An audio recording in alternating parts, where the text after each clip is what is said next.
Bakit nga ba ibinangko ni Coach Dante Alinsunurin ang kanilang Greek import na si Zoe Fake? Naapektuhan nga ba ito sa mga pangbabash sa kanya?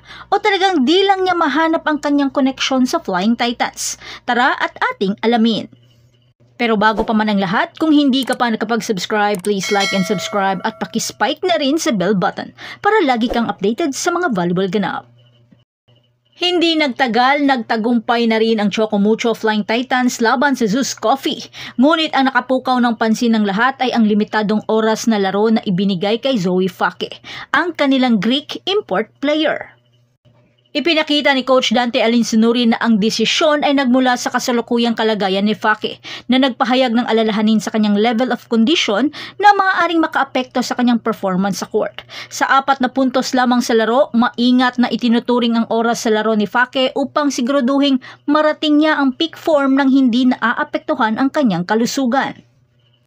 Nakita ko lang na hanggang ngayon medyo pagod pa rin si Zoe sa ginagawa namin kaya nag-decide na lang ako at nakita rin ng coaches namin na mas nababawasan na yung gusto namin gawin sa loob ng court kasi nga mas iniintindi pa namin siya kung ano ang dapat gawin namin. Saad ito ni Coach Dante.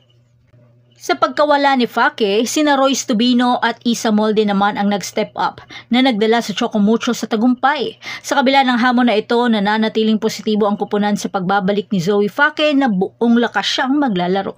Lalo na't may mga mahahalagang player tulad ni Sisi Rondina at Cherry Nunag na makakasama na nila sa kupunan sa Agosto. Habang patuloy na lumalaban ang kupunan, nakatuon ang pansin sa pagaling at pagiging handa ni Fake sa mga darating na hamon.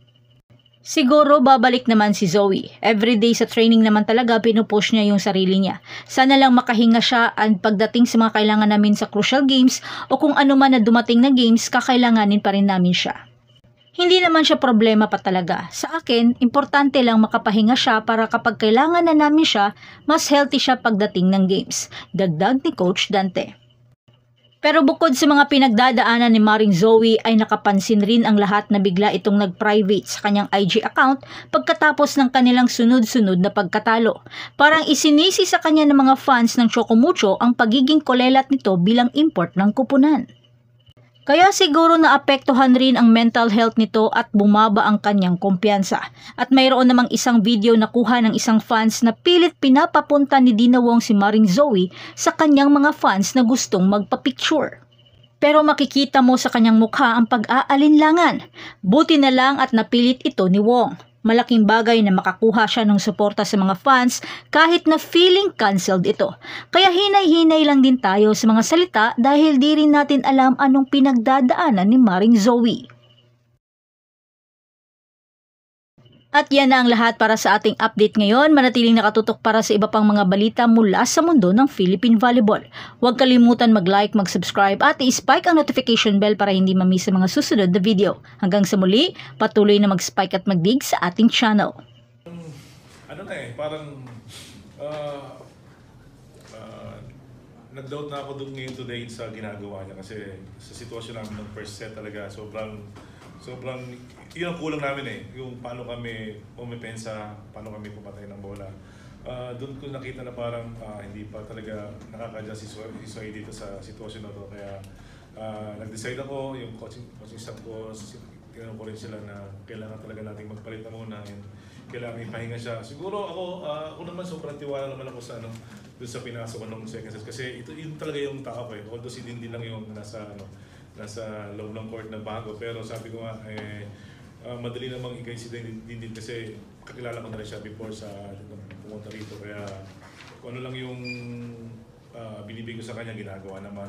May mga bagay pa rin siyang binibigay na mas maganda. Kaya siguro naging maganda yung naging sitwasyon namin ngayon kasi lahat nag-step up and gusto na talaga manalo. Siguro nakita ko lang na medyo hanggang ngayon pagod pa rin si Soy talaga. Si Soy sa ginagawa namin. Kaya siguro decide na lang ako na nakita rin ng coaches namin na mas nababawasan siya nababawasan yung gusto namin gawin sa loob ng court kasi nga mas iniintindi pa namin siya kung ano dapat gawin namin. And yun, siguro babalik naman si Soy kasi everyday training naman talaga pinupush niya yung sarili niya. Sana lang yun na makapahinga siya. pagdating sa mga kailangan namin sa crucial games or kung dumating na games, kakailanganin pa rin namin siya. Sa ngayon, hindi naman. Sa akin, importante lang makapahinga siya para pagka kailangan na namin siya, mas healthy siya pagdating ng game.